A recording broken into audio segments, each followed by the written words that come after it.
Olá, pessoal! Sejam muito bem-vindos ao Pod Pais. Pais instruídos e filhos fortalecidos. Esse podcast que é para toda a família, para todo mundo que acredita que educar é aprender e crescer em família e que pode e deve ser leve e divertido.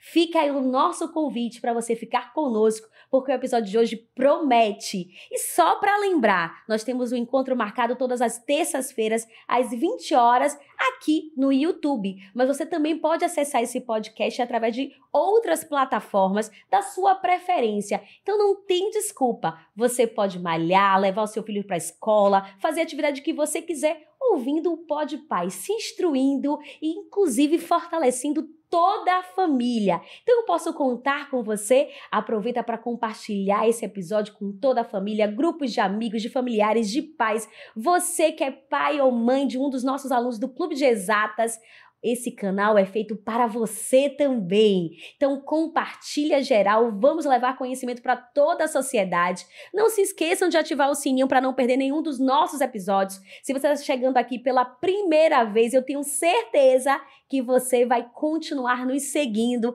Olha só, eu sou bem otimista, hein? Mas olha a responsabilidade. Mas eu tenho certeza que você vai curtir esse espaço e vai querer, inclusive, acessar o episódio desde o primeiro mesmo para entender um pouquinho do nosso propósito, os temas que a gente já conversou aqui no Pod Pais. Como eu falei, é para toda a família. Para quem está aqui pela primeira vez e não conhece um pouco do Pod Pais, é uma iniciativa do Clube de Exatas, um cursinho preparatório que prepara o seu filho, a criança ou adolescente para ingressar no colégio militar, realizar o Enem, ingressar em escolas através de concurso. Então, esse é o espaço. Quer saber mais? Você pode conhecer o Clube de Exatas através do YouTube ou do nosso Instagram. Mas como eu falei, além de compartilhar, deixa aí um curtir, coloca aí nos comentários qual é o seu nome, de onde você está falando, se você é um pai ou uma mãe de nossos alunos, se você é um dos nossos alunos, coloca aí o seu nome, quem são os seus professores, como é que está aí todo o preparativo para a prova do Colégio Militar, para o Enem, quais são as expectativas, compartilha conosco. Olha, o episódio está maravilhoso. Hoje vamos falar sobre um tema que vai tocar fundo para quem acredita no poder da expressão e da imaginação. Criança, falar de crianças, de adolescente, esse é o celeiro da imaginação e da criatividade, não é mesmo? Pois é. Escrever, se expressar. Como estimular a criatividade desde cedo? Quem vai falar sobre esse tema de muita relevância é essa mulher inspiradora, que vamos ter aí esse momento maravilhoso com ela. Eu tenho a maior alegria em recebê-la, que é a professora Ione Carla, que além de professora de redação, de gramática e de literatura, é uma mulher apaixonada pelas palavras.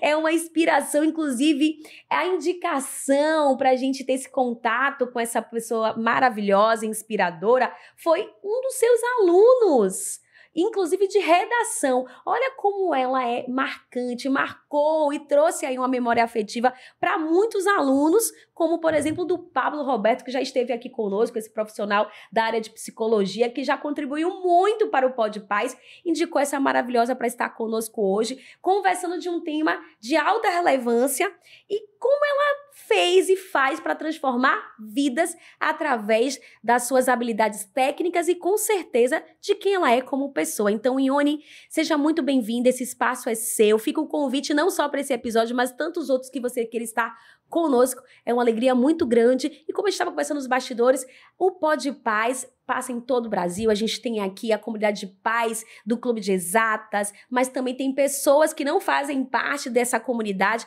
que já nos acompanham desde o primeiro episódio e ama aqui os temas que a gente trata. Então fique à vontade, porque esse espaço é seu. Obrigada por ter aceito o nosso convite. Eu que agradeço o convite, né? E a lembrança do Pablo, né? Com a Sim. minha pessoa. Né? Com a minha pessoa. Então, significa que a gente está caminhando certo na profissão, na área de educação, né? Já que a gente virou referência para pelo menos um aluno, 2 alunos, se a gente vira referência, significa que a gente está aí no processo, no caminho certo. Então, eu que agradeço o convite e vamos lá. Vamos! Inclusive, Ione, eu falei aqui um pouquinho das suas habilidades, mas fique muito à vontade para falar para todos que estão nos assistindo, que vão ouvir esse episódio depois, quem de fato é Ione Carla? Então, tá. Então, assim, Ione Carla é professora, né?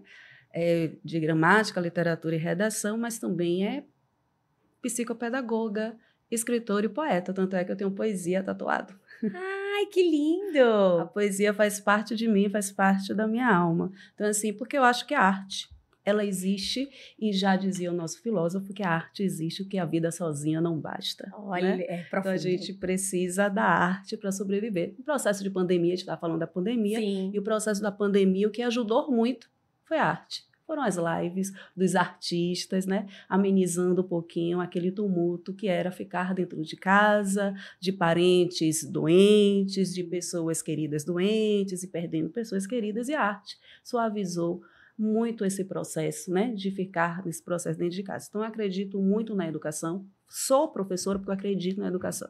Né? Se não fosse, não seria. Diante dos desafios da educação hoje. Sou professora porque acredito na mudança do ser humano. E a mudança perpassa mesmo pelo processo desse contato com a educação, e a educação básica. Sim. Né? E sou poeta, sou escritora porque eu acredito na arte, no poder da arte e na transformação da arte. Maravilha. E, de fato, é uma ferramenta poderosa para transformar vidas, para trabalhar o psicológico, a autoestima, estimular a criatividade. Eu sou apaixonada pela arte também. Eu acredito que, independente de habilidades técnicas, ela vai nos ajudar, inclusive, a se conhecer como pessoa, a se conectar a outras. E eu acredito muito no poder da transformação através da arte. Então, parabéns por esse trabalho incrível que você vem desenvolvendo e por acreditar nessas ferramentas, por inclusive vivenciá-las. Não só indicar, mas de fato utilizar desse meio, inclusive para transformar a vida de outras pessoas e a sua própria vida, porque a cada momento que a gente vai experienciando a poesia, a arte, a literatura, a gente vai também crescendo e evoluindo como pessoa e como profissional. Então, Ione, para começar, por que escrever é uma forma assim tão poderosa de se expressar? E aí, especialmente para crianças e adolescentes? Tá. A escrita, ela perpassa por vários processos, né? Sim. Então, assim, quando você vai escrever, é uma ponta de um processo cognitivo que você está fazendo, mas você perpassa aí pela memória, você passa aí pelo registro, você passa aí pelo processo de pensamento. Então, assim, a escrita é extremamente importante, exatamente porque ela vai ativar vários mecanismos para você chegar até nela. Sim. Né? E dentro desse processo, né, da adolescência e da criança. A criança tem muito da questão da criatividade, né, do processo da criatividade, de inventar situações. E quando você inventa situações e você coloca essas situações no papel, vai vivenciando essas situações, você vai organizando esse pensamento e o desenvolvimento dela vai avançando. Né? No adolescente, a gente tem uma fase de turbilhão de emoções, de sentimentos sendo aflorados aí dentro desse processo. E botar isso no papel, revisitar essa escrita aí no papel, faz esse processo ser bacana, né? Porque ele se organiza dentro desse processo das emoções. Porque, assim, dizem, né, que o processo mais turbulento da fase humana é a adolescência. Né? São vários sentimentos, são várias emoções, e ainda mais agora com as redes sociais. Verdade. Várias informações vindo, sem um filtro dessas informações. Então, o adolescente, quando ele passa para botar o textão na rede social, né? Quando ele quer dizer alguma coisa no textão, né? Que homenagear alguém, ele não manda em áudio. Ele vai lá, vou pro textão, porque aquela pessoa é muito importante. Com certeza. Então, a escrita passa para essa ideia da importância do registro, né? Caso contrário, ele só mandar uma frasezinha. E aí manda um textão, porque no período de aniversário do colega, da namorada, manda um textão para enfatizar esse sentimento em relação àquela pessoa. Então, a escrita perpassa aí pela essa relação de memória afetiva, sobretudo afetiva. Eu vou começar a observar agora quem me enviar textão, eu já sei que eu sou especial para essa pessoa. Pois é. Inclusive, adolescentes, né, geralmente eles não gostam, jovens em si, de áudios. E quando precisam enviar áudios, são bem sucintos. Bem rápido. Tanto é que quando eu vou conversar com alguém, aí eu troco de áudio e digo assim, vou mudar de áudio para não virar um podcast, para já não reclamar comigo. Na sua experiência, Ione, assim, como professora e como poeta, o que muda na autoestima de quem vai aí trabalhando esse hábito da escrita desde cedo? E eu diria até no processo da comunicação também. Porque assim, quando você pensa no que você escreve, você pensa nas palavras que você vai usar, você também pensa em o outro te desvendar. Sim. Porque a escrita não é só você produzir, mas se a escrita você vai produzir para alguém, principalmente na poesia, Sim. você está se abrindo para aquela pessoa Sim. que está lendo. Então, assim, além do processo da escrita, o medo, tem o medo de se abrir para o outro, né? E o que é a relação do adolescente está muito mais voltada a isso, de se abrir para o outro, do outro desvendar. E aí, quando esse adolescente se percebe seguro nessa escrita, e a escrita promove essa segurança, faz com que ele coloque isso no papel e não tenha medo de mostrar, de se mostrar. Ou seja, faz com que ele se perceba enquanto agente comunicativo daquele processo. Sim. Certo? Independente do que o outro vai achar dessa relação. Ele está bem com ele dentro desse processo, então ele vai se sentir à vontade Sim. de expor a sua escrita. Então, a escrita ela tem esses dois caminhos. Tem o caminho da escrita de colocar aquilo, né, desse pensamento, desse processo cognitivo todo dentro da relação da escrita, mas também tem a exposição. E que muitas vezes o medo não é da escrita propriamente dita, é o medo da exposição. E aí tem uma interferência direta, hoje, muito forte das redes sociais. Verdade. Né? Que as redes sociais terminam tolhindo o menino de escrever esse processo, porque o julgamento nas redes sociais, elas são fortíssimas. Então, assim, você percebe, inclusive, não só na escrita, mas nas fotos. Sim. Tirar foto com um adolescente é difícil. Muito difícil. É um negócio de botar a mão no rosto e Eles esconde, não gostam geralmente de fotos. E é esse processo, né, de ser avaliado pelo outro. Então, a rede social, o Instagram, ele veio dentro do processo comunicativo. Quando eu abri o Facebook, eu achei muito bacana, porque eu encontrei gente que eu nem sonhava mais em rever, mas também veio com ele esse processo aí do julgamento, das pessoas acharem que podem julgar, e aí faz com que o adolescente, ele tenha medo dessa exposição. E a escrita é um caminho de exposição. Então, faz com que esse adolescente também não escreva com medo desses julgamentos futuros que as redes sociais aí se encaminhou como se fosse uma terra de ninguém, onde você pode julgar as pessoas à vontade, ao bel prazer. É uma verdade muito triste, inclusive, porque além de acabar impedindo, criando uma barreira para que adolescentes, jovens consigam estar ali escrevendo seus textos, também é uma forma de barrar o seu pensamento, a sua opinião, da gente criar, inclusive, formadores de opiniões, porque tudo é julgado e é um problema, e pensam, não posso falar algo que pode se gerar nenhum conflito, nenhum processo judicial. Então, se a gente já tem algumas questões com o adolescente, dele já se sentir um pouco mais ali, como posso dizer, criam-se algumas barreiras que ele não se sente, às vezes, confortável naquele ambiente para poder, de fato, ser quem ele é. Então, eu acredito também que acaba trazendo alguns pontos negativos nesse processo, inclusive para a escrita, como você falou. E pensando por esse lado, Ione, assim, o que me faz pensar, despertando interesse pela escrita. Porque a gente viu aí um processo de uma barreira. Uhum. A gente tem uma situação aí que, em muitos casos, acaba sendo uma barreira para o desenvolvimento da escrita desse jovem, desse adolescente. Mas como despertar o interesse pela escrita, mesmo diante aos desafios? Ou eu vou trazer aqui uma situação que também é muito comum. A gente escuta, eu acredito que você já deve ter escutado de alguns pais, meu filho não gosta de escrever. Não é só de ler, mas também não gosta de escrever. O que você acredita que está por trás dessa resistência que muitas vezes é a percepção do pai, da mãe? Não estou dizendo que eles não estejam certos. De fato, às vezes existe essa resistência. Mas além da barreira das redes sociais, você acredita que existam outras barreiras ou situações até de traumas que traz essa resistência da criança, do adolescente com relação à escrita? Eu ia falar exatamente do processo da leitura. Perfeito. E assim, E a criança, ela não é que ela não goste de escrever. Ela não foi estimulada para escrever. Porque toda criança gosta de ouvir histórias. Com certeza. E aí o mundo da história é um mundo mágico, né? E ela registra. Quando ela não está alfabetizada, ela registra a princesa, o sapo, o cachorro no desenho. O desenho é o primeiro processo de escrita que a criança tem. E toda criança quer rabiscar.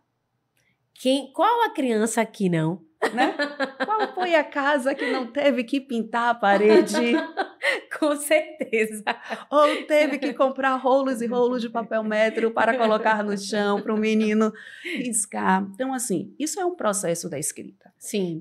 A questão é que a gente vai perdendo esse processo da escrita. E aí tem várias situações. Tem a questão dos pais trabalharem muito, né?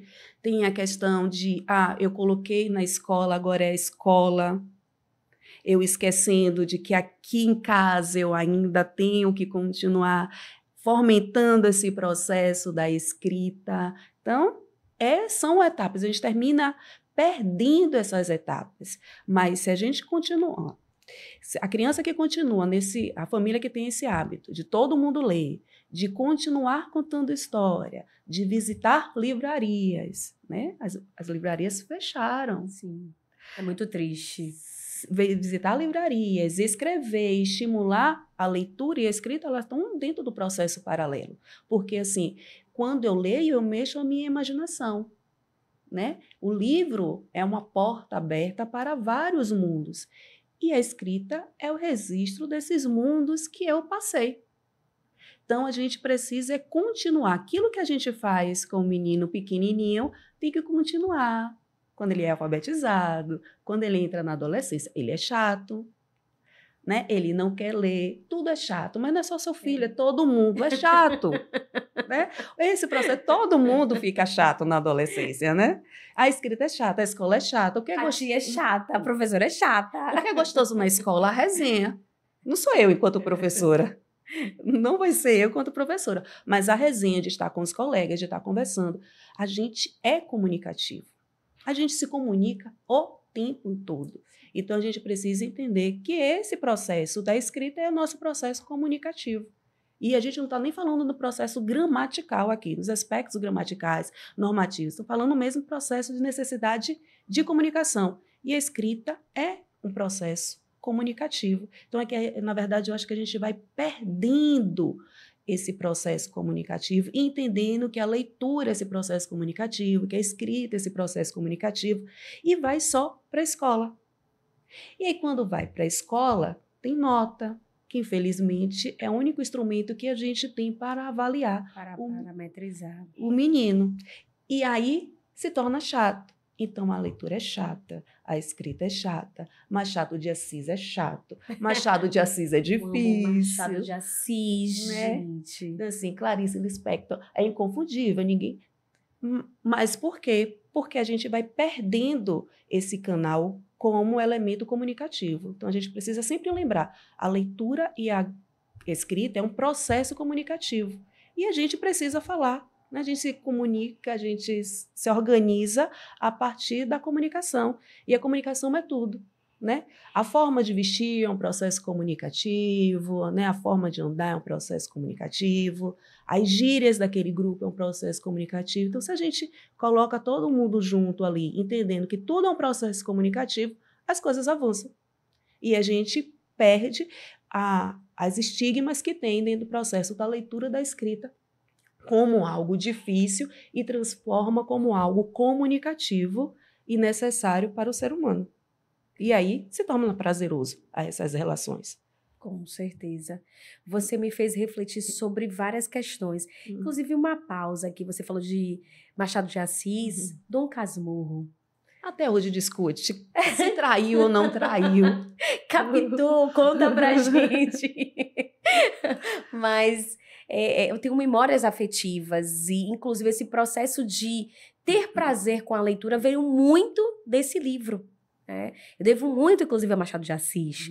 Então, eu trouxe essa descoberta, porque assim, até então, tem coisas que realmente marcam a gente, e quando você trouxe, me marcou muito no meu processo de adolescência, e foi mais do que um livro que a escola colocou ali, né, como um procedimento ou uma avaliação, mas eu, de fato, descobri o prazer e me trouxe outras reflexões, não só a respeito, né, da própria literatura em si, mas como pessoa.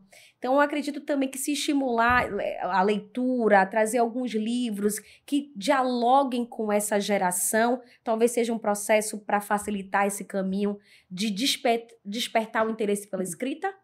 Sim, eu acredito que a gente precisa equilibrar o processo, né, da leitura. Isso eu estou falando na questão pedagógica, na escola. Perfeito, tá? perfeito. Porque a gente tem que ter livros que dialoguem com essa adolescência. Perfeito. Mas eu não posso esquecer o processo de formação literária dos clássicos. E eu não posso transformar o Machado de Assis, por exemplo, como um cara chato. Ah, que ele é um cara difícil. O vocabulário de Machado de Assis é da época dele. E se você for conversar com a sua avó, o vocabulário de sua avó é diferente. Sua avó não vai ser chata por conta disso.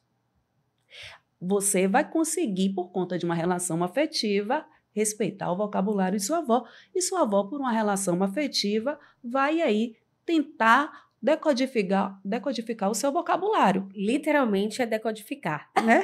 O vocabulário, que é completamente distante aí desse processo comunicativo. Exato. Mas é essa relação que precisa. É porque colocaram muito que ler era chato. Na estigma, muito dentro dessa relação pedagógica. Sim. Certo? E não de uma relação prazerosa. Quando era a relação prazerosa? Quando o filho é pequeno, que acha bonitinho, ele quer ler, e aí é estimulado, né? A maioria dos pais compram livrinhos para os filhos, né? Para tomar banho, tem um livrinho para tomar banho, tem um livrinho disso, um livrinho daquilo, porque o livro não é esse recurso que a gente ensina a criança pequenininha na nossa casa, de que, ó, tá vendo, não pode, ó, tá vendo, não pode. Por que a gente perde isso?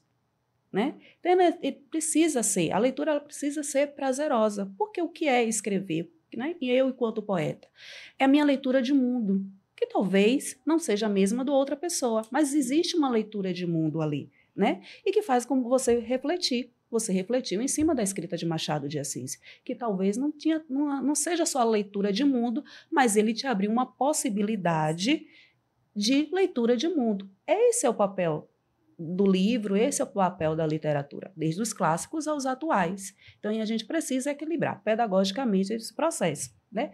Mas também incentivar todo tipo de leitura, né? Quadrinhos é leitura, tudo é leitura, né? Até um quadro, né? No museu. Sim. É uma leitura. Como é que você percebe ali a sensibilidade daquele artista? Né? A partir da leitura. E que hoje a falta de leitura gera um problema de interpretação de texto. Hoje o processo comunicativo está truncado, por quê? Porque as pessoas elas não conseguem se entender.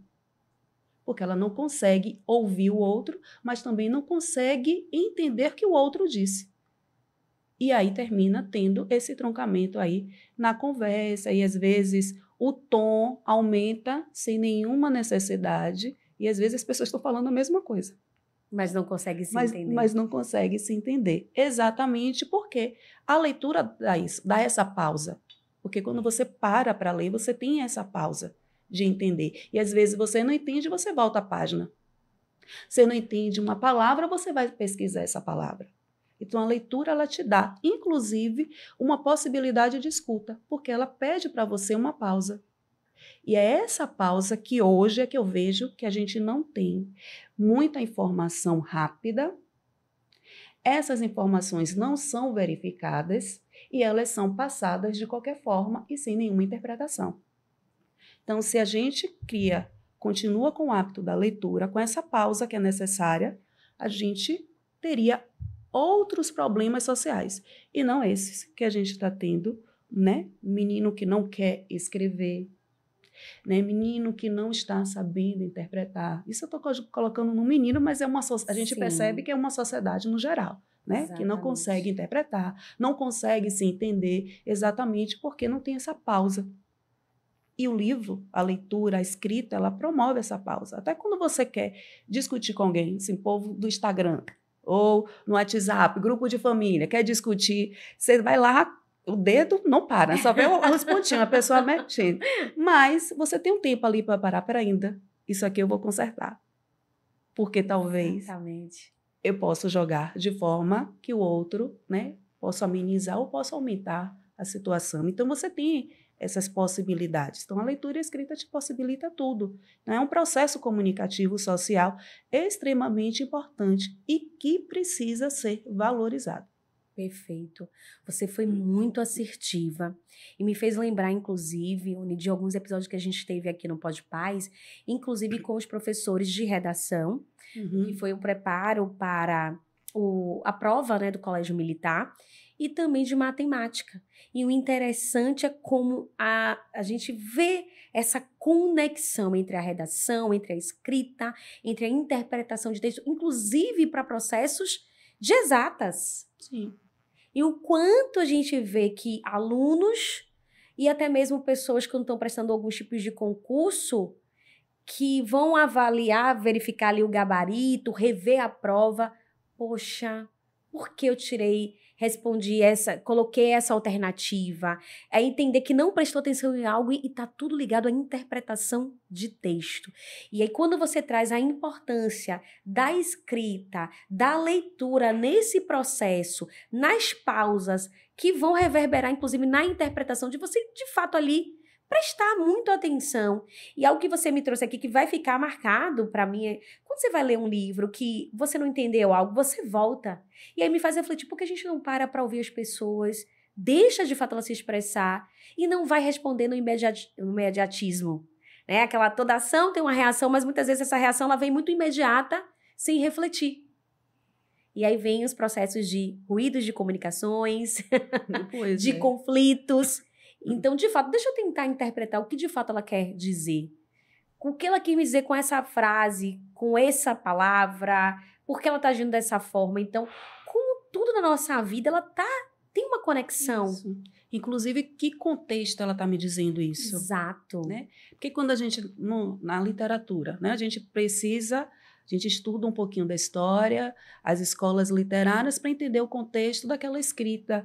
Né? Então, assim, às vezes as pessoas dão uma resposta imediata, mas em que contexto ela está me dando essa resposta imediata? Talvez ela passa por alguma situação e que, se eu não tiver esse processo de inteligência emocional e de interpretar naquele momento que aquele contexto, daquelas palavras utilizadas por ela, não foi diretamente para mim, mas foi por uma outra situação e que, naquele momento, ela jogou como se fosse para mim. Né? E a leitura ela dá essa pausa para você perceber, né, o que deixa de ser, né? E a gente sempre pergunta nas questões o que o autor diz, o que o autor quis dizer, qual é a intenção discursiva dele, né, dentro desse processo da escrita. Então, é a mesma coisa aí dentro da nossa oralidade. Que intenção era aquela? Era comigo mesmo? Então, se a gente valoriza a leitura e valoriza a escrita, ela atrela diretamente a nossa inteligência emocional. Porque eu paro para ler o outro.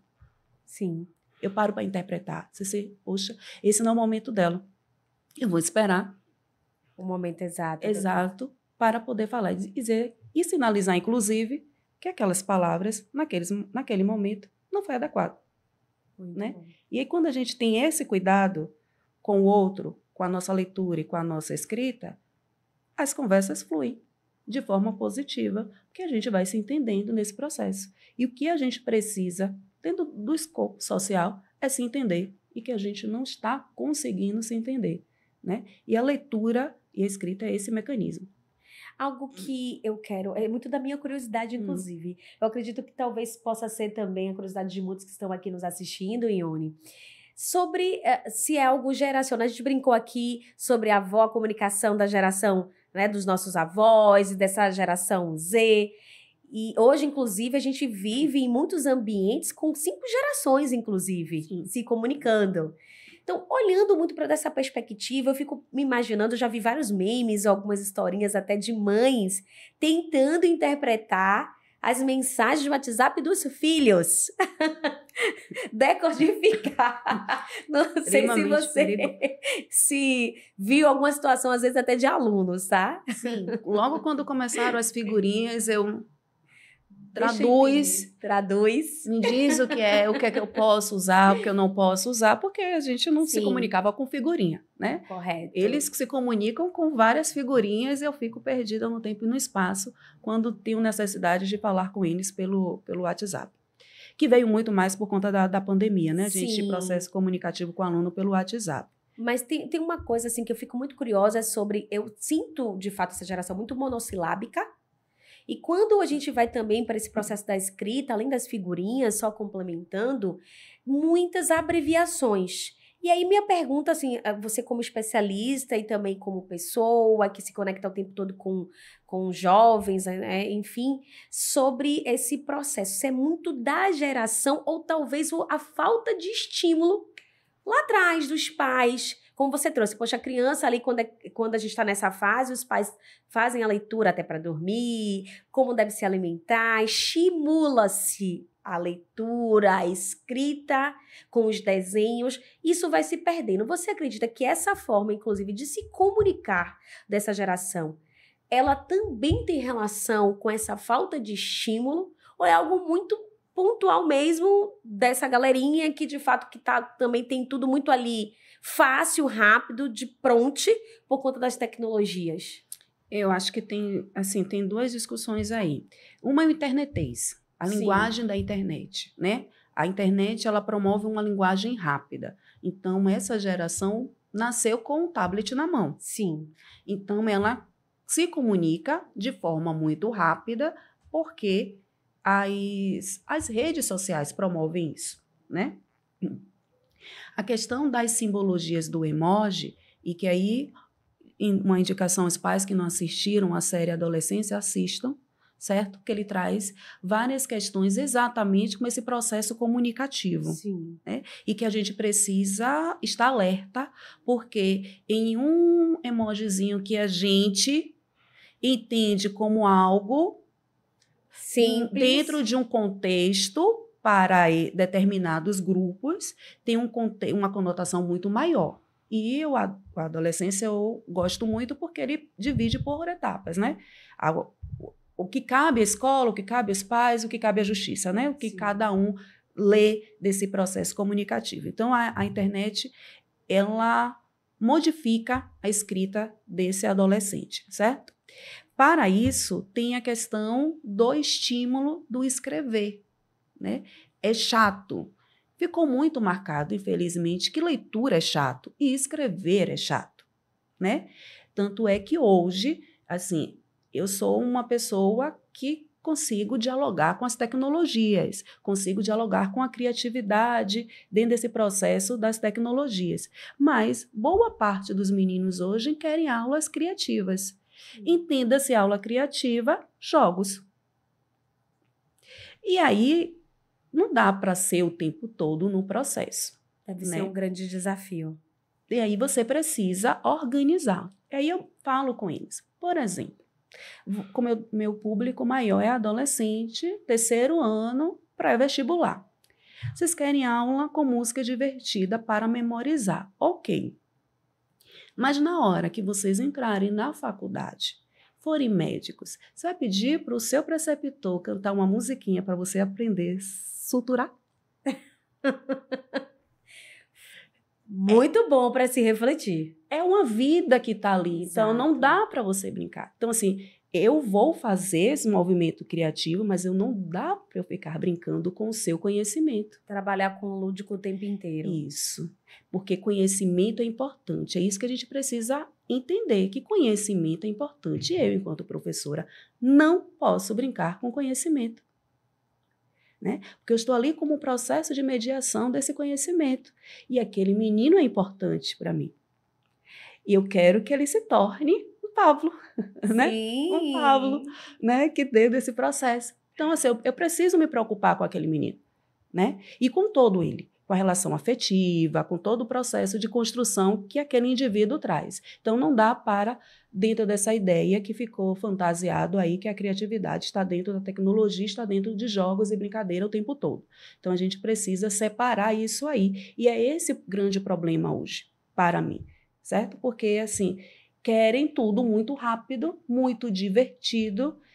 E aí, como é que eu vou organizar esse pensamento, esse conhecimento? No tudo muito rápido, no tudo muito divertido, né? Conhecimento é um processo que demanda tempo. A gente nasce, leva um tempinho para a gente andar, não é isso? Com certeza. Vai engateando, olha o processo motor. E cada um tem o seu, inclusive. Isso. Olha o processo motor aí sendo desenvolvido. É a mesma coisa, a leitura, a escrita e o conhecimento. Então, a gente precisa respeitar esses espaços. E aí, esse é o grande problema. Não estão se respeitando os espaços. Eu quero tudo muito rápido e a escrita ela fica truncada muito rápido. Só é textão, observe, só é textão quando eu quero homenagear alguém. Só. Ou quando eu quero dizer desaforo a alguém. Só é o textão nesse processo. Por favor, alunos, quero textões. Só é. Mas é um fato. Eu tô dando risada pela situação aqui agora dos textos, mas, de fato, você traz situações que a gente precisa estar refletindo, que são sérias, principalmente nesse processo de aprendizagem. Hoje se fala muito sobre alguns tipos de metodologias e como você trouxe. Às vezes a gente está sempre buscando gamificar, trazer tudo ligado a projetos, a mão na massa, que é muito bacana. A gente tem esse processo de aprendizagem, mas muitas vezes eles querem sair muito de alguns contextos, achando que a vida toda precisa assim, ser assim e que algumas disciplinas também. Então, refletir também que há momento, há situações para tudo, determinadas metodologias que a gente também tem que saber lidar com tudo isso. A gente está falando também sobre o processo de criatividade, mas você pode ser criativo, inclusive, de outras formas. Sim.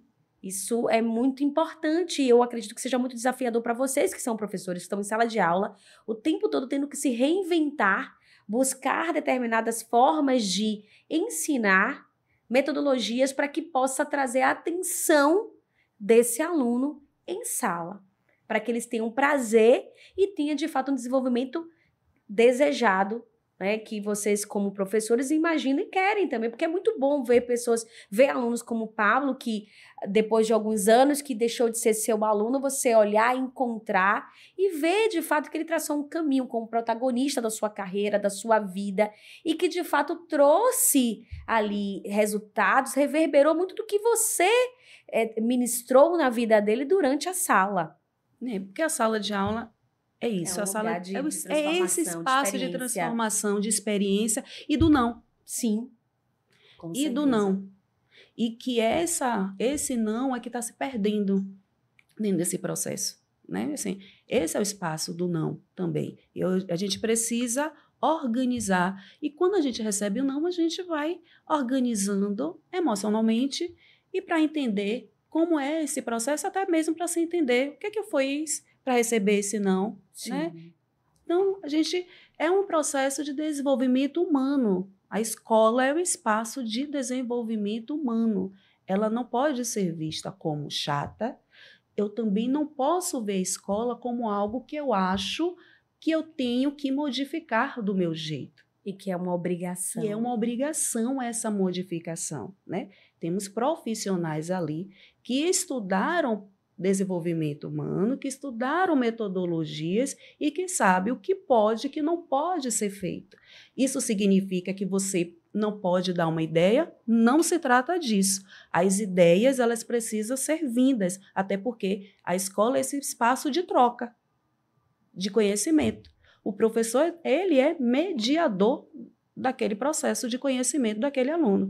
Então, é um espaço para dialogar, né? Diálogo sempre. A escola é esse espaço, né, de diálogo, mas também de entendimento enquanto indivíduo, enquanto ser social, né? Perfeito.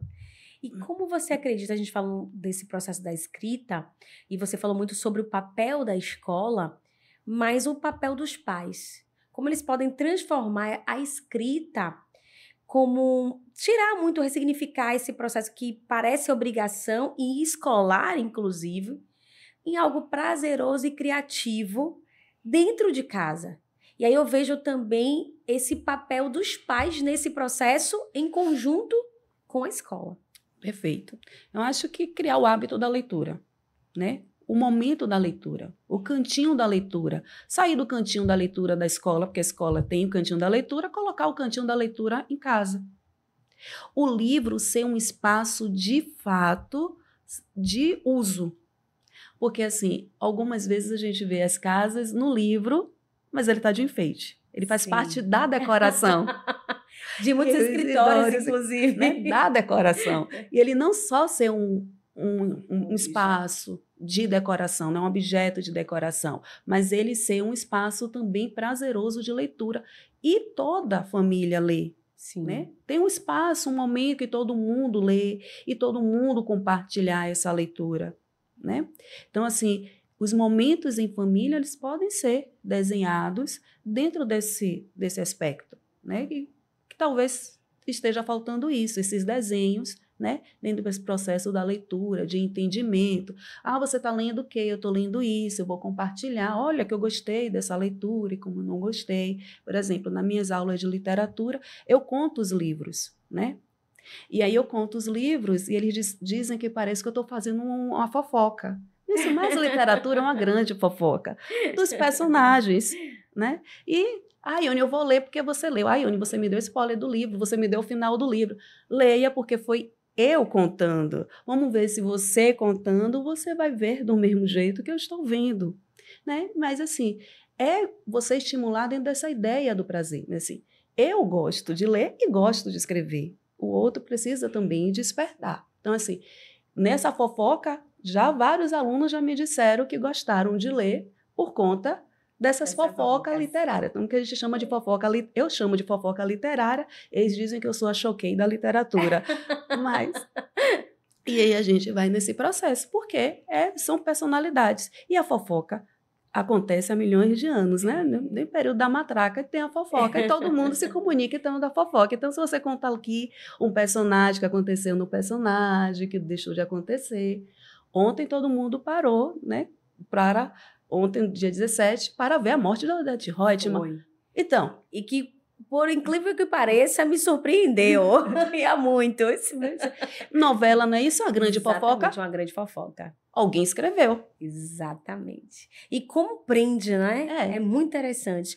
Você me fez lembrar também, porque eu participei há pouco tempo como avaliadora de um projeto chamado Booktuber, de uma instituição que eu faço parte, e eu fiquei muito feliz, porque me surpreendeu. É um projeto da biblioteca, e muito bacana, porque começou a despertar novamente o interesse pela literatura, pela leitura dos nossos alunos. E eu fiquei tão feliz, porque também foi uma fofoca do bem. Acho que tem, eu vou falar assim, fofoca literária. Pronto. Melhor. Porque eu acho que não tem fofoca do bem, mas a fofoca literária. E algo que você trouxe na sua fala, Ione, foi muito interessante. Ai, professora, você está me contando, me dando spoiler, mas você trouxe a sua percepção. E o interessante, quando eu estava avaliando, e durante ali o momento de conversa com os avaliadores, tinha alguns livros que a gente tinha lido, outros não, porque são muitos candidatos, não dá para você dar conta de tantos livros. E o bom, às vezes, até você não ter lido 100% para você entender se o que ele trouxe, de fato, consegue te prender e tal. Tem alguns critérios.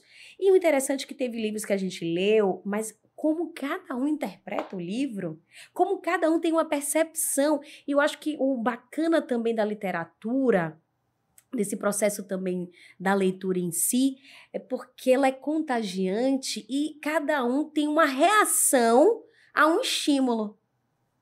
Perfeito. Ou melhor, cada um tem né, é estimulado de forma diferente, melhor, aqui para compreensão. Então, às vezes é o mesmo livro, mas ele vai estimular pessoas de formas diferentes, a ter percepções diferentes. E era interessante porque tinha gente que ficava com raiva de um personagem, outro que já amava o personagem.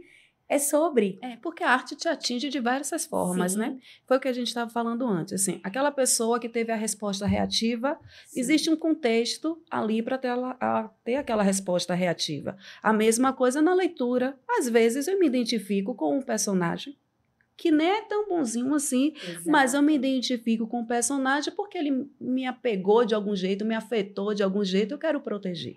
Capitães da Areia, né, de Jorge Amado. Outro São clássico. menores que estão ali, infelizmente, vivendo do roubo. Sim. Mas você torce para que o sem perna saia correndo para a polícia não pegar. Esse é o mundo que o Jorge Amado nos apresentou. Né? Ele traz todo um contexto que você se apega àqueles meninos, você briga até com a polícia para que o menino fique protegido. Proteger. Proteger aquele menino. Vínculo. Você cria um vínculo com o personagem. Né? E isso faz parte aí desse processo. Então, se você talvez não tivesse lido o Jorge Amado dentro dessa relação empática com aquela situação daquele menino, no dia a dia normal a gente não tem.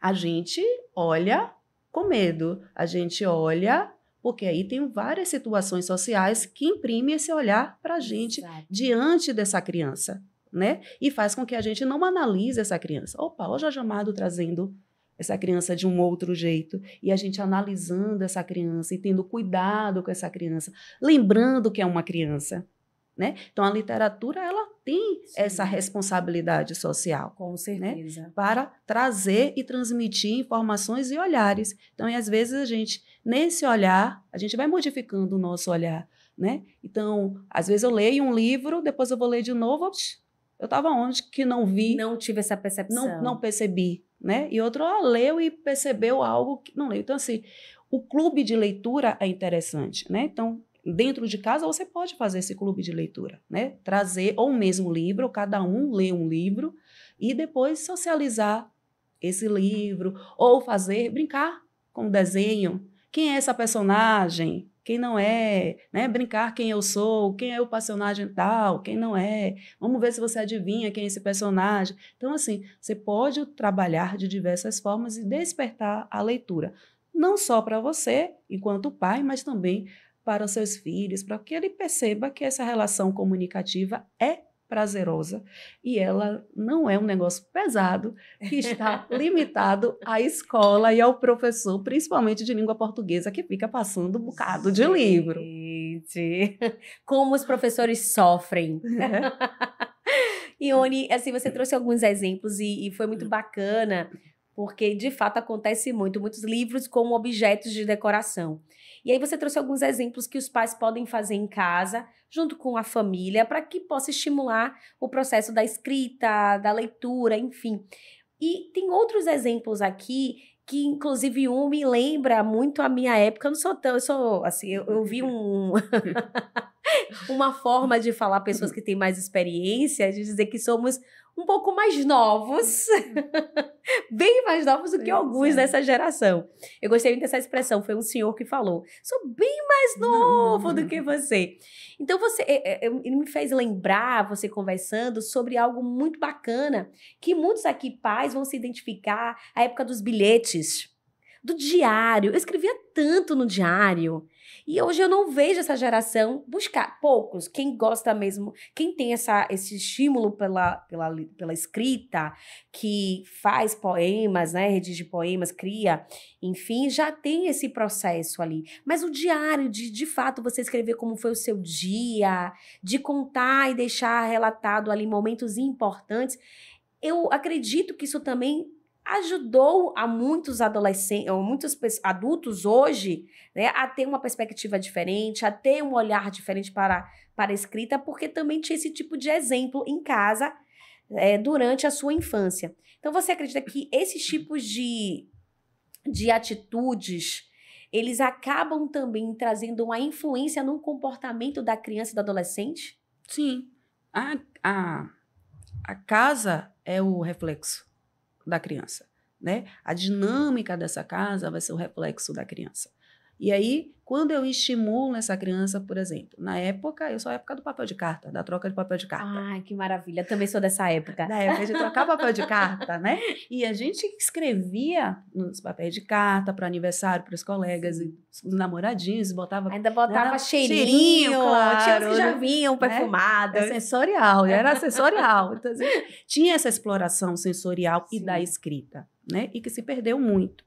né? Então, mas assim, se eu vivi uma época que foi bom e eu acho que é bom, eu vou estimular ao meu filho a viver esse processo, né, do diário. Muitas meninas, quando faziam 15 anos, ganhavam o diário, né? Quando ia ver lá, meio mundo de diário que ganhava de presente, quando não sabia o que ia dar, o diário. Tinha lá o diário, com esse processo da escrita, incentivando essa escrita. E que hoje não se tem mais, pouco você vê diário, né? Sim. Pouco, ainda tinha um diário com a chavezinha, porque era o seu segredo. Já tive muitos, né? Com Seu cadeado ali, a seu chave. segredo. Né? Exatamente, porque a escrita é o quê? Sua revelação. Ela revela quem você é. Sim. Né? Então, por isso o cadeado de você guardar, e você só dava para quem você tinha intimidade, para ler. Então, você tinha essa relação de vínculo que terminou se perdendo nesse processo. E que pode muito bem ser resgatado. Né? Sei de manhã acordar com um bilhetinho, bota para o filho. Olha que coisa mais gostosa. Você escrever lá, eu te vejo. Né? Porque quando você diz à pessoa, eu te vejo, você vê ela por inteiro. Com certeza. Né? Você entende ela por inteiro. E ela fica tão à vontade nesse processo que aí essa relação de escrita, até mesmo de comunicação, ele se sente à vontade e seguro, porque minha mãe me vê, meu pai me vê, eu tenho bilhetes, né, que me acolhem dentro desse processo. Não é só da questão da leitura e da escrita, mas a escrita como um processo de acolhimento mesmo, perfeito, né? Ela relação comunicativa não custa nada, né? Você mandar uma mensagenzinha e deixar lá guardadinha para quando a pessoa abrir, chegar e ver. Essa relação de cuidado. Né? E a escrita é esse cuidado, né? A escrita é esse afeto. Então, quando a gente vai registrando esses cuidados, esses afetos, a gente vai tendo aí uma relação comunicativa entre pais e filhos muito mais segura. Sim. E filhos muito mais seguros dentro da escola. Porque, infelizmente, a gente vive em um processo social. E aí, possa ser que algum colega faça algum comentário e que esse menino não goste. Mas ele está tão seguro, acolhido em casa, que esse comentário, que poderia ser algo muito maior, vai ser mínimo, porque eu tenho quem me acolhe todo dia. E a escrita é esse processo de acolhimento. Né? Então, escreva em casa, eu te vejo, e deixa lá penduradinho, que aí a pessoa vai se sentir amada, vai se sentir acolhida. A palavra é um abraço, às vezes. Com certeza. Né? Com certeza. Que bacana, e resgatar, né, esse processo. Também falar sobre escrever bilhetinhos para os colegas, por que não para os professores. Cheguei a comentar em um episódio também de uma aluna de 11 anos que escreveu o bilhetinho para a professora no dia né, do professor. Que bacana. E como você falou, é um abraço. Às vezes não é o presente em si, mas o que tem naquele conteúdo. E me faz lembrar também... Hoje eu estou muito assim, de memórias afetivas. Por que será? Mas eu recebi, inclusive, um presente do meu estagiário. Na época, o jovem que trabalhou comigo, né? Quanto estagiário. Falei, meu estagiário, né? Assim foi... Mas realmente é um vínculo que eu tenho com o filho, inclusive. O Alexandro, ele tá, com certeza, sempre nos acompanhando. O Alê. E que tem uma importância muito significativa na minha vida. É nesse processo de eu ajudar um jovem no processo da sua carreira. E ao sair desse processo da prática de estágio, ele me surpreendeu no momento que eu menos esperava. Eu tinha, inclusive, passado por uma perda recente, estava também nessa volta pós-pandemia, então a gente estava nesse processo de resgatar muitas coisas, se sentir seguro nos ambientes. Então a gente estava muito sob pressão. E aí eu recebi um presente com uma carta. E por incrível que pareça, o presente era lindo, maravilhoso, mas não era sobre o valor e o presente em si. Mas o que mais me tocou foi o bilhete. Primeiro porque é mais difícil você receber um bilhete de um jovem. Mas o que estava no bilhete. E eu pude perceber, inclusive, o que significava para ele. O que eu consegui transformar na vida dele. E deixou claro, e quando você traz, Ana, é importante deixar ali, eu te vejo, né, em um bilhete. Porque muitas vezes a gente acredita que não precisa se expressar para o outro. Não, ele sabe, meu filho sabe que eu amo. Eu não preciso dizer. Eu não preciso escrever. Quem disse que não? E por mais que ele saiba, é tão bom a gente sempre estar ali reforçando, reafirmando E muitas vezes a gente acha que ele sabe pelas nossas atitudes, mas talvez não fique claro. Ou talvez ele precise dessa reafirmação. E essa fase, eles precisam muito desse processo de reafirmação. Porque ficam sempre buscando aprovações. Sim. Então, a importância, né, desse pai, dessa mãe, através de um bilhete, resgatar tantas coisas. E naquele momento, para mim, que já sou uma adulta, receber de um jovem que eu pude contribuir para a sua formação, entender que eu tive um papel de relevância na vida dele, e o que eu, inclusive, eu fiquei, de fato, muito emocionada, porque eu não imaginei que eu marquei tanto a vida dele. Então, a gente começa a perceber o quanto a gente inspira o outro. E muitas vezes a gente não se toca nisso. E como um bilhete, ele, para mim, foi um momento, assim, muito significativo. Eu tenho até hoje esse bilhete. Eu tenho, na verdade, muitas cartas que eu guardei da época de escola, de amigos, e que a gente não vê hoje. Então, por isso eu até comentei, né, esse estímulo das cartinhas, do diário, como eles podem contribuir para a escrita. O bilhete, a carta, o diário, esse espaço, sobretudo, espaço afetivo. Sim. Né? Então, quando você para escrever para alguém, você pensa no que você vai falar, no que você vai colocar, e tem você ali, tem suas emoções ali.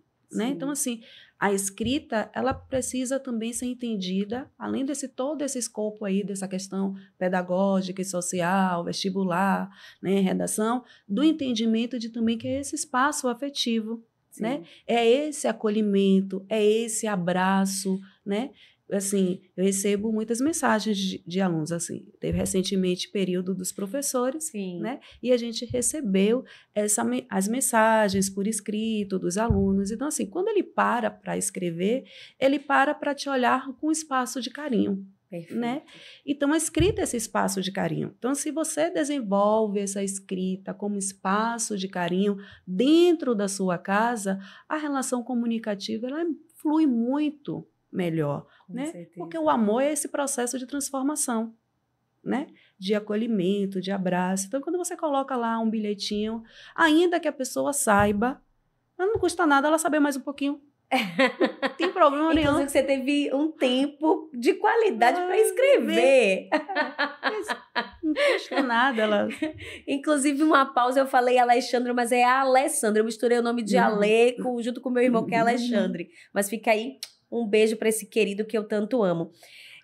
Ione, eu pensando assim muito nesse processo de tecnologias. A gente falou muito do tempo aí dos nossos pais, a nossa época, inclusive, da escrita por meio dos bilhetes, do diário, mas olhando para esse momento geracional, essa era da tecnologia, como o uso das tecnologias podem contribuir, e aí eu trago exemplos como blogs, notas, que a gente tem até no celular, os blocos de notas, os blogs, como é que as redes sociais podem, inclusive, contribuir nesse processo de despertar e incentivar a escrita para os nossos adolescentes e jovens? Todos esses recursos tecnológicos, elas podem influenciar nesse processo da escrita, certo? Mas, assim, é o olhar para a escrita.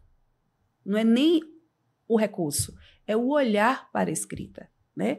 De quando você desenvolve essa escrita, de perceber essa escrita, né, como esse elemento de escrita no processo comunicativo, de escrita no desenvolvimento da sua criatividade, de escrita ser esse viés dentro da relação afetiva. Então, perceber esse processo de escrita e se organizar, e aí os recursos você pode utilizar diversos, né, nesse processo. Por exemplo, no período logo quando começou o Facebook, teve um lançamento do livro... Aí agora eu esqueci o nome, mas que eu faço parte. Metade das pessoas que fazem parte desse livro, que são livros de poesia, né? É uma voz, agora me esqueceu, me fugiu, né? A gente se conheceu, tinha uma página, né? Que era literária, o nome da página era literária, e vários poetas se experimentavam ali nos seus textos, muito mais para ver a questão estética mesmo, não só a questão da escrita, né, mas a questão da estética do que envolve a questão do fazer poesia. E se experimentando ali. E dali surgiram algumas ideias. Dentro dessas ideias, a promoção desse livro de antologia. Então, foram 85 poetas que não se conheciam, se conheceram dentro desses espaços, né, do cyberespaço, e produziram um livro, né? Pronto, eu lembrei. Vozes de uma Alma, para o povo não ficar chateado comigo. Vozes de uma Alma. E depois, quando você lembrar, a gente coloca no chat. Pronto, Vozes de uma Alma foi o primeiro, né? Depois Sobre Mim. Então, assim, teve vários outros e teve Mulheres Sem Censura, que só eram mulheres escrevendo sobre a questão dos corpos femininos. Então, e hoje eu tenho várias pessoas que são minhas amigas que foi desenvolvido aí dentro desse espaço de troca de escrita, de troca da literatura, né? Então, existem vários recursos e vários espaços, inclusive, que fazem essas trocas, Sim. Né? Então, se eu quero escrever, eu quero me testar, mas eu estou aberta a essa possibilidade da escrita, eu estou ali procurando espaços para dialogar com o meu projeto de escrita, né? Então, eu preciso também estar aberto a entender a escrita com essas várias possibilidades de recursos, né? No período da caverna mesmo, que a gente sabe as coisas por quê? Porque eles pintaram lá e registraram lá aquilo que estava acontecendo. Então, a escrita é esse processo de registro desse momento que você está vivendo. Então, está vivendo alguma situação, seja ela negativa ou positiva, coloca no papel. Está com raiva de alguém, coloca no papel. Transborda esse sentimento, transborda para um outro espaço, né? Não fica guardado. É terapêutico. Escrever é terapêutico, né? Olha como a gente aprende nesse Pod Paz. Se você que está aí nos acompanhando tem alguma dúvida, tem alguma curiosidade ou deseja, inclusive, relatar alguma experiência, algum momento que você vivenciou com a escrita, coloca aqui pra gente se teve algum livro, alguma situação que trouxe esse estímulo e incentivo a você, de fato, olhar para a escrita de outra forma, de forma leve, divertida, mas também, sobretudo, de aprendizado e de transformação. Compartilhe aqui conosco, deixe sua pergunta, seu comentário para nossa convidada, que a gente vai ter o maior prazer aqui de passar para ela, dela responder. Fica aqui com a gente e aproveita para compartilhar, porque tem muita coisa para acontecer ainda nesse episódio. Ione, e quando uma criança ela tem dificuldade com a ortografia? Você, como professora também aí de gramática, de português, de redação, acredito que você se vê, né, em muitos momentos e, de fato, tem situações que é sua realidade no dia a dia. Quando eu vou vindo um pouquinho mais, assim, né, para a criança, se bem que tem alguns adolescentes ainda que têm alguns problemas com a escrita, infelizmente ainda é a realidade de muitos, entendendo esse processo, né, de não dominar a ortografia, mas essa criança ela quer escrever. Como os pais e professores devem, de fato, fazer? O que eles devem ter como atitude e comportamento? Vale mais incentivar a liberdade criativa ou tá ali preocupado em estar corrigindo? Porque muitas vezes tem isso. Tem crianças ali que gostam de fato de escrever, mas o pai e a mãe, não é que não devam corrigir, eu fico aqui imaginando, mas tem o tempo todo ali tá corrigindo, só chamando a atenção para o processo de correção da escrita e não o processo criativo em si, ou o processo, inclusive, da escrita. O que você acha? O que você pode nos trazer aí como orientação para situações como essa? A correção, ela precisa ser mediada, né? Perfeito. Porque, assim, existem 3 tipos de gramática. A gramática internalizada, que a gente nasce com ela, Sim. Né? Que o menino ouve e aí ele fala errado, a gente acha bonitinho. Sabo, eu sabo, né? Porque ele vai fazendo associações. Então, ele está fazendo esse mecanismo de associações. Então, é a gramática internalizada, tá? E que ela precisa ser explorada porque é essa a relação desse processo comunicativo, tá? Então, o menino perpassa esse processo comunicativo daquilo que ele está ouvindo, né? Aí tem a gramática descritiva, que está relacionada à nossa oralidade. A gente não fala como os nossos avós, né? A gente fala você mesmo, não foi você, é você hoje, né? Perfeito. Bora é hoje, né? Exato. E aqui na Bahia é bó. Bom. Cada vez vai diminuindo, né? Mas vamos em boa hora. Isso é a gramática descritiva, porque a nossa oralidade ela vai se modificando dentro desse processo. Perfeito. E tem a gramática normativa. que esse é o processo comunicativo social determinado e que as escolas adotam, porque a escrita para a escola é um processo comunicativo, mas é um processo comunicativo social. Sim. E para você se comunicar com outro, você precisa normalizar a sua escrita. Perfeito. Certo? Agora, tem as outras gramáticas e que elas não podem ser anuladas. A criança tem sua gramática internalizada, então ela ouve algo e vai transmitindo aquilo que ela ouve. Perfeito. Né? Então, tem a questão da construção fonética. Então, se o meu filho detectar, né, que ele tem uma dificuldade na escrita, talvez a pronúncia do fonema mais articulado vai ajudá-lo. E aí eu Sim. preciso identificar o que é. Não é a correção pela correção, porque a correção pela correção eu estou dentro da gramática normativa, tá? E para a gramática descritiva, houve comunicação, tá certo. Tá? Então, eu preciso respeitar os espaços comunicativos e as fases comunicativas da criança, do adolescente, para que ele chegue lá na gramática normativa. Mas a gramática normativa é um espaço pedagógico, né? E uma questão também social. Mas a gente aí já quebra o primeiro mito, porque se você falar corretamente a gramática, e dominar a gramática fosse associado a poder aquisitivo, os professores de português estavam bem. Mas não estão. Então, a gente tem uma relação comunicativa muito mais ampla aí desse processo. Né? A gente precisa ter a noção dos 3 elementos. Eu tenho um processo comunicativo na oralidade. Sim. E nós somos muito mais orais do que na escrita. Né? A gente comunica mais pela fala do que pela escrita. Perfeito. E a escrita a gente precisa normalizar. Porque o outro não está do nosso lado o tempo todo. Então, eu preciso, a gramática normativa é para isso, para esse processo comunicativo coletivo.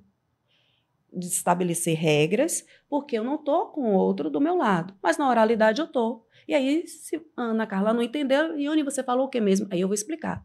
Eu estou aqui com você, podendo esse processo comunicativo. Mas na escrita não. Então, a escrita tem normas e tem regras e a gente precisa respeitar para se comunicar com o outro. Né? Mas tem a gramática descritiva e eu tenho a gramática internalizada e que está muito daquilo que a criança ouve. E aí é em todos os aspectos. Você fala uma coisinha aqui, a esponja está ali jogando e você acha que ela não está ouvindo.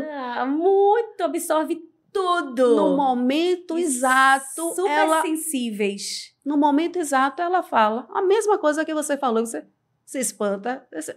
Então, ali, ela está organizando o pensamento no processo. Então, a gente precisa ter cuidado no que fala, como fala, porque aquela pessoazinha, ela está aprendendo tudo, ainda que você acredite que não.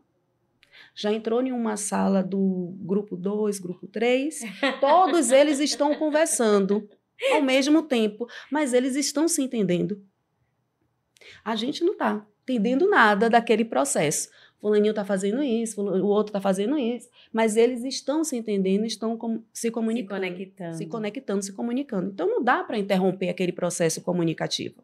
Oh, você falou errado. Não. Em um momento, contando a historinha, você diz, fulaninho fala assim, mas na gramática a gente fala assim. E aí a gente vai organizando esse processo de escrita e esse processo de leitura. Porque se você coloca dentro da ideia do certo e errado, os linguistas vão brigar com vocês, certo? Porque a gramática, ela perpassa também por esse processo da oralidade. E a nossa língua é dinâmica, graças a Deus. E muito. Graças a Deus. Então, a gente tem esse processo. É o entendimento mesmo desse processo comunicativo. Porque se você trabalha com o certo e o errado, você perde a possibilidade, às vezes, do menino formular novas palavras, formular novos pensamentos dentro, né? E nomear aquilo, né, que está dentro do processo. Cadeira, porque alguém nomeou. identificou como esse recurso, como esse processo, esse objeto enquanto cadeira. Então, a língua perpassa também por essa relação de criatividade e conhecimento. Aí a gente precisa separar os espaços, quem são, e cada espaço eu vou aproveitar o quê dentro dessas relações. Incrível, Ione. Daria um episódio só para falar sobre. Fica, inclusive, um convite. Eu adorei. E traz, de fato, assim, um entendimento, uma reflexão, que eu acredito que muitos pais aqui devam ter se conectado e devam ter também adorado, porque vai entender o processo de ensinar, o processo de criatividade, o processo que você trouxe aí de cada espaço e como a gramática se comporta e como, inclusive, os especialistas, professores e profissionais como você entendem esse processo. E como ele é importante para o desenvolvimento da criança e do adolescente, da pessoa como um todo, né? Do ser humano. E como a escrita, a arte, a literatura, elas são tão importantes, o português, né? O nosso idioma, todo esse processo, eles são importantes para o desenvolvimento, a evolução do ser humano, para que ele se torne um adulto, essa criança, um adulto mais confiante, mais seguro, com sua opinião formada, entendendo sim o que é certo e errado, mas também tendo a sua percepção das coisas e formando, de fato, as suas ideias, o seu pensamento, o seu raciocínio. Então, é incrível. Eu realmente, assim, fico encantada com todo esse tema, porque dariam diversos episódios, diversas discussões e diversas percepções, e acredito que traz também novas ideias, traz um novo olhar e ressignifica muitas coisas que a gente aprendeu no passado, que a gente às vezes traz como verdade absoluta e que às vezes a gente não se coloca nesse lugar de aprender. E a gente vai aí para um termo que é muito utilizado, o lifelong learning, que é o aprender, né, novamente. Eu desaprendo para aprender novamente, o aprendizado contínuo. O quanto a gente precisa também estar buscando evoluir com relação ao nosso conhecimento, buscando novas formas de aprender e tendo diversas possibilidades de enxergar a gramática, a redação, a literatura, a escrita. Pois é, porque a gente precisa quebrar alguns paradigmas. Exatamente. Né? Sim, eu acho que trazer algo como engessado. Isso, eu acho que o primeiro paradigma é que a leitura, algo chato, Machado de Assis é chato, como eu já disse. Sim. Né? Não. Ele não é chato, ele tinha um vocabulário próprio da época dele e a gente tem um novo vocabulário. Perfeito. Então, a gente vai se ajustando nessa relação desses vocabulários. A língua ela é dinâmica por conta disso. O nosso baiano, a gente tem um dicionário baianês que eu acho que já está indo para a segunda e terceira edição do dicionário baianês. E eu amo os dicionários, os livretos que tem, os livros que saem, passam para os meus amigos, eles amam. Pois é, né? Assim, o barril que só quem entende que é baiano. Exatamente. Né? O Laele, todo mundo faz um teste para ver como é o Laele, mas ainda não conseguiu chegar aí no contexto dos baianos, é diferente. Mas assim, é isso, a língua é dinâmica, então eu preciso entender que ela é dinâmica, né? Mas eu também preciso entender que existe uma gramática normativa e que eu preciso me comunicar de forma normativa também. Muito, né? Mas eu não posso ser preconceituosa dentro dessas relações de comunicação, né? Muito bom. Eu preciso quebrar todos esses paradigmas, né? E a leitura, a escrita perpassa por esse processo, inclusive de saber argumentar. Sim. E como argumentar, né? Porque hoje toda a diferença. A gente percebe que as pessoas argumentam até um ponto e depois elas estão gritando, porque ela já perdeu o processo argumentativo, né? E a escrita e a leitura é isso, né? De possibilitar mecanismos cognitivos para você saber argumentar. E não é à toa que existe, né? Porque assim, o texto dissertativo argumentativo, você estava falando da questão dos vestibulares, dos cursos, o texto dissertativo argumentativo é um texto que nasce pedagogicamente para os concursos. Exatamente para avaliar a capacidade argumentativa e interpretativa desse candidato, né? E aí, o porquê socialmente a gente precisou disso? Porque as pessoas não estavam conseguindo se expressar e não estavam conseguindo se comunicar. Então, a gente precisa de um instrumento avaliativo que fomente essa capacidade cognitiva para que a gente se comunique e de forma normativa. Tem essa capacidade de estar ali. E as habilidades para serem envolvidas e as competências para organizar esse texto aí e passar para uma outra pessoa ali. Né? Portanto, me preocupar com o que eu estou escrevendo, porque é o outro que vai ler e eu não estou do lado dele para dizer, olha, isso é certo, não foi isso que eu pensei. Como eu deixo claro para que ele realmente consiga interpretar da forma... dentro daquilo que eu estava identificando com aquela leitura. Então, a escrita, né, pedagógica, no sentido dos vestibulares, são essas habilidades que são desenvolvidas, né, e que precisam ser desenvolvidas para eu ser entendido pelo outro. Né? E eu também tenho a questão da oralidade, dos processos, da dinâmica, e aí a gente precisa entender, cada um tem um processo comunicativo e aí a gente vai se organizando dentro dessas relações sem ser preconceituosas, porque aí senão a gente cai no preconceito linguístico e a gente precisa ter cuidado com esse preconceito linguístico. Com certeza. Né? E no caso da criança, desenvolver essa forma de leitura e do vocabulário que ela utiliza. Não é só bonitinho, não é só engraçadinho. É um processo criativo, cognitivo, de habilidades que estão sendo desenvolvidas ali. E eu preciso fomentar essas habilidades. Lá na frente, ela vai entender que dentre esses processos comunicativos, existe uma escrita normativa e ela precisa escrever a partir dessa relação normativa, muito por conta de outras questões sociais.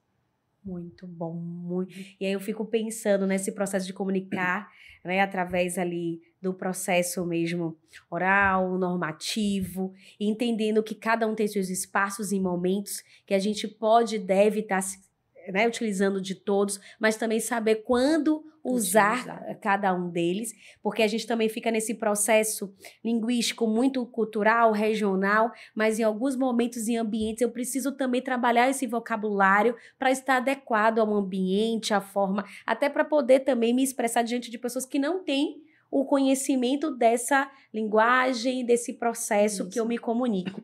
Sobretudo, também traz essa riqueza, né, que a gente tem essa diversidade e a importância da gente respeitar esses espaços, entender como é rico e como a gente consegue, inclusive, aprender e trazer trocas. E falando sobre o dicionário baianês, é muito interessante porque a gente começa com uma palavra, depois ela vai se reduzindo. Esse bora que você trouxe, ele veio vamos ali, vamos embora, aí foi vamos embora, depois ficou bora e agora é bó. E aí a gente se entende. E a gente se entende, com certeza. Então, mas é riquíssimo e é tão importante a gente, de fato, entender esses espaços, esse processo, o processo criativo, um processo de construção, sobretudo o respeito, e entendendo que quando a gente consegue ter essas reflexões, esse momento, inclusive, de entender, a gente consegue ter uma comunicação mais assertiva e não reverbera, como você falou. Quando não há esse entendimento, um começa a gritar porque não tem argumentos ali para sustentar algo no diálogo e começa a gritar. E aí a gritaria, esse gritar, elevar a voz, já mostra também uma comunicação violenta. Então, quantas coisas a gente consegue extrair, trabalhar para que esse indivíduo se respeite, crie empatia, o processo de construção e evolução de uma criança para que ele se torne, mais uma vez, um adulto com confiança, sabendo muito de se posicionar diante dos seus direitos e deveres e também entendendo qual é o dever e a liberdade de expressão do outro. Eu ficaria aqui por horas conversando contigo. Como eu falei, durante todo o bate-papo, surgiram várias ideias de outros episódios. Eu tenho certeza que não só eu, mas todos que estão aqui nos acompanhando, que chegaram agora nesse episódio, vão querer voltar ali pro início, assistir hoje ainda esse episódio e com certeza vai colocar quero Ione de volta, penso aqui que a gente pode falar sobre, eu quero entender um pouco mais sobre esse assunto, como é que eu posso ajudar aos meus filhos e até me ajudar também nesse processo de escrita, porque eu sei que tem muitos adultos aqui que não tiveram algumas oportunidades e precisam entender que há sempre oportunidades para a gente aprender, a gente voltar a estudar, a trabalhar a escrita independente da idade, da geração. Então eu quero te agradecer, fique muito à vontade de deixar aqui uma mensagem, algo que você acredita que seja muito importante para quem está nos assistindo, sejam pais, professores, alunos, pessoas que inclusive não são pais e mamães que assistem o nosso programa porque entendem a importância e a relevância para a sua vida como pessoa e como profissional. Então esse espaço é seu, fique muito à vontade. Antes de tudo, agradecer pelo convite, tá? Amei estar aqui no espaço, mas assim, eu pensar na escrita como processo terapêutico, né? Eu acho que esse é o caminho que aí a gente precisa percorrer. A literatura, a leitura e a escrita como um processo terapêutico, um processo de identificação, como um processo de transbordar todas as minhas emoções dentro, na folha de papel, sabe? E eu poder me reconhecer sem medo desse processo de reconhecimento. Vou mostrar minha escrita para uma outra pessoa? Aí vai depender de uma outra situação, de um outro momento. Mas, se tiver essa pessoa para você se colocar e se mostrar, que assim faça, né? E perceber que a escrita é esse processo terapêutico. Não só dentro de uma relação de terapia, né? De reconhecimento e se reconhecer, mas também é um processo afetivo, é um abraço. A palavra é um abraço, né? Às vezes a pessoa ela está não muito bem, mas você diz uma palavra, aquele dia muda daquela pessoa. Com né? certeza. Aí imagine aí você escrever para essa pessoa algo para ela guardar. Toda vez que ela tiver em um determinado momento, ela vai recorrer não só por abrir o papel para ler aquilo que você escreveu, mas já está registrado na memória afetiva dela aquela escrita, né? Então assim, escrevam, demonstre afeto.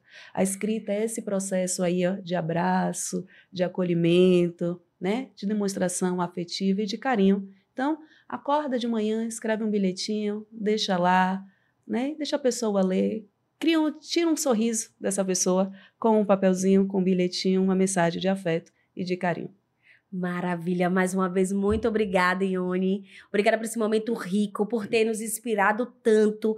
Com certeza, não só eu fui inspirada e fiquei encantada com esse episódio, com muitas pessoas aqui que estão nos acompanhando, aqueles que não tinham essa paixão pela escrita, depois desse episódio, com certeza mudaram de opinião, vão se permitir vivenciar esse processo tão prazeroso. Obrigada pelas dicas valiosas, pelos insights, que eu tenho certeza que muitos, inclusive eu, colocarei em prática. E, de fato, palavras, elas acolhem, elas abraçam e você pode ser um transformador de vidas, da vida do seu filho, da sua família, já começando pelo bilhetinho. Então já deu para sentir como foi esse episódio, quanto a escrita ela é uma ponte que alinha aí entre o pensamento, né? Traz essa conexão entre o pensamento e o sentimento, entre pais e filhos. Se você gostou desse episódio assim como eu, coloca aí nos comentários o que fez mais sentido, comenta o que você achou, deixa o seu curtir, deixa a sua mensagem para nossa convidada sobre outros temas que você deseja ouvir aqui no Pod Paz. Conta aí pra gente. Vai ser uma alegria enorme poder partilhar desse novo assunto com você. E se você quer Ione aqui de volta. Ione, eu não te perguntei se você quiser deixar também aqui esse espaço para que todos que estão nos ouvindo possam te seguir, seu Instagram, seu contato, se alguém quiser fazer alguma troca, participar inclusive aí de alguns processos. Não, eu vou deixar aqui para a próxima. Eu te pedi para você recitar um poema, mas eu vou deixar aqui um gostinho de quero mais para um próximo episódio contigo. Mas deixa seu contato. Tá certo. Meu contato é Ione Carla 26, né? Lá tem a minha bio, a descrição direitinho. Inclusive, vou lançar o 3º livro, Missa. Olha! Que é exatamente esse espaço, a missa é esse espaço, né, de refúgio. Sim. Portanto, a escrita também é esse espaço de refúgio, esse espaço de acolhimento, né, de se conectar consigo mesmo, no caso na missa, nas religiões, se conectar com Deus. A minha escrita, a minha religião é a poesia, a qual eu me conecto comigo mesma. Maravilha. Quando vai ser o lançamento? Já tem data? A gente está querendo lançar na 2ª quinzena de novembro. Espaço, local? Aí a gente ainda não tem, só pegar o livro para a gente começar a divulgar. Mas você que está aí nos acompanhando, se quiser saber quando o horário e aonde será esse lançamento e a data exata, acompanha a nossa convidada, vai lá, já segue ela no Instagram, já fica atento às novidades, aos stories e vai prestigiá-la. Tem muita gente que nos acompanha de outros estados, mas que você pode depois adquirir um exemplar, não só desse, de outros livros, da Ione se conectando com ela. Mais uma vez, obrigada a vocês que ficaram conosco até aqui e até o próximo episódio com mais Pod Paz.